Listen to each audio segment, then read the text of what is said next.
All right, let's dive in, shall we? Today we're tackling Edvard Munch, specifically The Scream.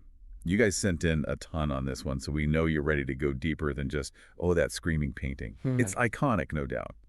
But what turned this thing into such a cultural phenomenon? And what a question to unpack, right? I mean, the scream really gets under your skin, doesn't it? It's more than just a picture. It's a whole feeling, one that seems to speak to people across time, Like it touches on something universal about being human. Oh, absolutely. Even just reading Munch's own words about what inspired it kind of sends chills down your spine. In that Wikipedia excerpt, he talks about like walking at sunset and the sky being blood red, and then this infinite scream passing through nature, intense. But it also makes you wonder, was he being literal? It's the question that's haunted art historians forever. I mean, on the one hand, some people latch onto real events from that time. Like there was that Krakatoa eruption, right? That volcanic ash really messed with the sky's colors globally. And in fact, that PDF, the Scream one, even mentions that some researchers think Munch could have actually seen those after effects himself. So he might have seen a real-life blood-red sky, and that got the wheels turning. But then again, didn't Wikipedia also say his sister was in an asylum nearby back then? Could have been more of a psychological thing, maybe? See, exactly. And that's where it gets juicy.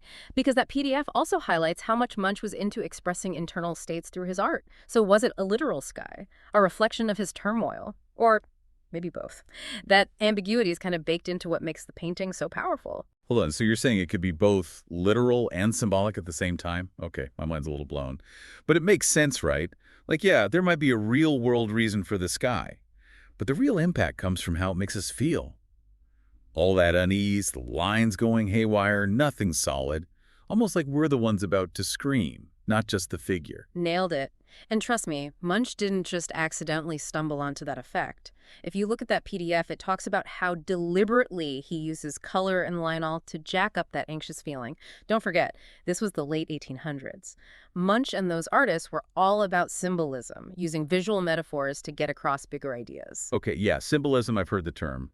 But can you give me an example? How does that actually play out in the Scream? Totally. Think about those wavy lines in the background. They're not just a landscape, they're reflecting the figure's inner state, too. Like being totally overwhelmed, even the figure's face, all stretched out, almost skull-like. That's symbolic, man, representing this existential dread, which was a pretty new idea in art and philosophy back then. Existential dread. Now we're cooking. But for those of us who didn't, live in the philosophy section of the library, can we break that down a bit? Of course. Basically, existentialism is all about those heavy-hitter questions. Meaning of life, our purpose when the universe is so vast and kind of indifferent. It's about feeling alone in the face of dot existence, basically. And if you look at the Scream, you can practically feel those questions coming off the canvas, can't you? It's funny you should say that, because even if someone's never heard the word existentialism, they still know the Scream, It's Home Alone, classic Kevin. And don't get me started on the Scream movies. Ghostface owes Munch royalties, I'm telling you. That's on it. T-shirts, mugs, it's everywhere. It's wild how the Scream went from art world to full-blown meme, almost like it's detached from what it originally meant. Why do you think that happened? What makes something catch on like that? That's the million-dollar question. Part of it's got to be how recognizable it is, right? Even if art history is not your thing, you know that face. But I think you're onto something with it being tied to this. Universal feeling. Exactly. It's more than an image. It's like shorthand for anxiety, fear, that feeling of being totally swamped by, well, life. And maybe that's why it hits even harder now than it did back in Munch's day. I mean, the late 1800s weren't a picnic. But the world's gotten a tad louder since then, wouldn't you say? 100%. And that's where Munch's genius comes in. He captured a feeling that's personal to him, sure, but it breaks free of its time and place, that existential angst. We've all been there. But why is this image, out of all the art about this stuff, why'd this become the visual for modern anxiety? Ooh, now there's the real head scratcher. And speaking of head scratchers, didn't one of the Screams sell for like an insane amount of money? It did. That Wikipedia article you mentioned, a pastel version went for almost $120 million. You're kidding. That's more than some countries. But it makes you wonder, what is it about that specific version that made someone drop $120 million? Is it just the art market doing its thing, or is there something about that Scream that really spoke to them? Interesting thought, right? And it speaks to how powerful this image still is. Plus, Munch didn't just paint it once and call it a day either. He did multiple versions, 2 paintings, 2 pastels, and then who knows how many lithographs. He kept coming back to this image throughout his career. You know, it's funny. I can't get over that Munch made multiple screams. It wasn't a one and done. He kept going back to it. Why do you think that was? Like, what's the impulse there? Maybe he was chasing a feeling, trying to get it just right, or each version is like, it's a slightly different shade of that anxiety. We know Munch had his demons, right? That PDS mentions his mental health struggles, family stuff, losing his mom and sister young, difficult relationships. Maybe the scream wasn't one scream, but echoes of this internal world he was dealing with. Man, that's kind of sad when you put it like that. Each one a piece of this bigger struggle. But there's also something about him doing it over and over that's relatable, isn't there? Like, we've all had those anxieties that just keep coming back no matter how much you think you've dealt with them. For sure. And that's why the scream still matters today. It's not just some 19th century thing, Munch hit on something core to being human, feeling lost, facing how huge everything is and how small we are. Those questions never go away, no matter what time period you're in. It's like by making his own personal hang-ups into art, he accidentally created this whole language for something everyone feels. Exactly. That's why it's a touchstone. We connect to that anxiety, that uncertainty, in a way that's both deeply personal, and we know others get it too. We see ourselves in that screaming figure, even if our lives were totally different from Munch's. It's like permission to feel those things, Like, hey, even back then people were going through it. And it wasn't just him. That PDF mentioned existentialism being huge then, right? Kierkegaard, Nietzsche, Sartre, all wrestling with these big ideas.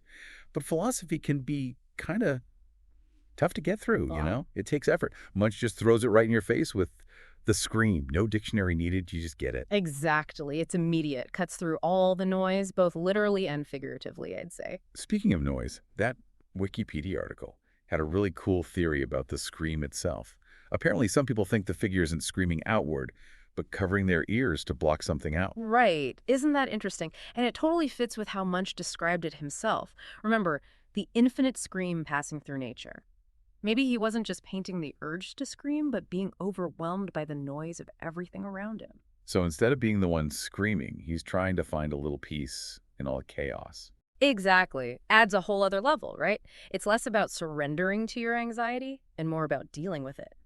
Finding some quiet in the middle of a storm. Wow, that's actually really powerful when you think about it that way. And it makes you realize how much the scream gets reinterpreted over time. Totally. It's a mirror, in a way. Shows us our own anxieties back at us, parodied, copied, reimagined. And each version says something about how we're dealing with the big questions at the time. Which maybe explains why he made multiple versions. It wasn't just repeating himself. Each one's him tackling the idea in a new way. Different techniques, different mediums. For sure. Like, think about how some versions, especially that $120 million pastel, they're way brighter than others. Yeah. You wouldn't think the scream equals bright colors, but some are. What's that about? Softening the mood or? Who knows? That's for the art historians to fight over. But it makes you think, right?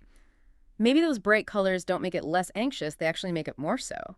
Like, there's this clash between happy colors and this figure frozen in a scream. Don't you think that adds to the unease? Totally. Like, even when he's using a lighter touch, there's still this underlying something.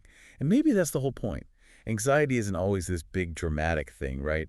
Sometimes it's the quiet moments, the supposedly good ones, that really get to you. Exactly.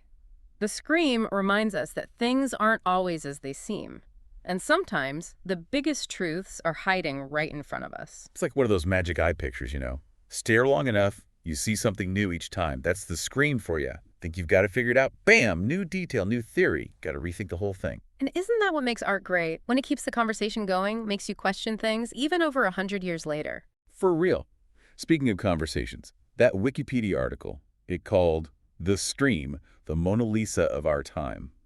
Bold statement. What do you think about that comparison? It's definitely a choice. But like any good comparison, it makes you think about what's alike and what's different. So both are crazy famous, both kind of mysterious, both grab people's attention even after centuries. But the scream, it doesn't do subtle, does it? Not like Mona Lisa's little smirk. This is raw emotion, right there on the surface. Right. So if the scream really is our Mona Lisa, what's that say about us, huh? Ooh, now we're getting philosophical. Right. Are we just more anxious now, more open about our messy insides than folks back then? Or do we just have better taste in art? I'm kidding. Mostly. Although, maybe there's some truth to that. Art shows us what a culture's thinking about, right? And the scream, yeah, it's dark, but it's also honest. Like, Facing up to the tough parts of being human. Exactly. Munch could have painted something pretty easy to swallow. But nope, he gave us this. Pure, unfiltered, holy crap energy. And it worked. People back then felt it, we feel it now. And maybe that's because deep down, we get it. That screaming figure, it's a bit of all of us. Feeling vulnerable, scared of the unknown. Not fun stuff, but it's part of the deal, right? Part of being alive. And maybe, by facing that stuff, even the scary parts, by letting it OUT, maybe that helps us understand it. That's a hopeful way to see the scream, isn't it? Not just our anxieties on a canvas, but this reminder that we're not alone in having anxieties. Like, being vulnerable connects us even. Whoa.